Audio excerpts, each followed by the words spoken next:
அனைவருக்கும் வணக்கம். இன்றைக்கி நம்ம எதை பற்றி பார்க்க போகிறோம் அப்படின்னா, தமிழ்நாட்டில் ரேஷன் கார்டு வேண்டி மனு செய்திருக்கிற நிறைய பேருக்கு இன்னும் ரேஷன் கார்டு அங்கீகாரம் வழங்கப்படலை. இன்னும் கார்டுகள் புதிய ரேஷன் கார்டுகள் வரலை.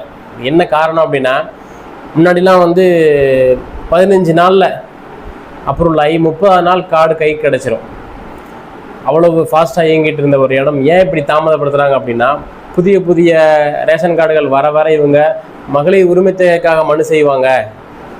அது செஞ்சால் மீண்டும் அதிகப்படியான தொகை தர வேண்டிய சூழ்நிலை வரும் அப்படின்னு சொல்லிட்டு தாமதப்படுத்திக்கிட்டே வராங்க. இன்னொரு முக்கியமான விஷயம் என்ன அப்படின்னா, இப்போ ரேஷன் கார்டு அப்ளை பண்ணணும் அப்படின்னா கணவன் அல்லது மனைவி பேரில் கண்டிப்பாக சிலிண்டர் கனெக்ஷன் புக்கு வாங்கணும்.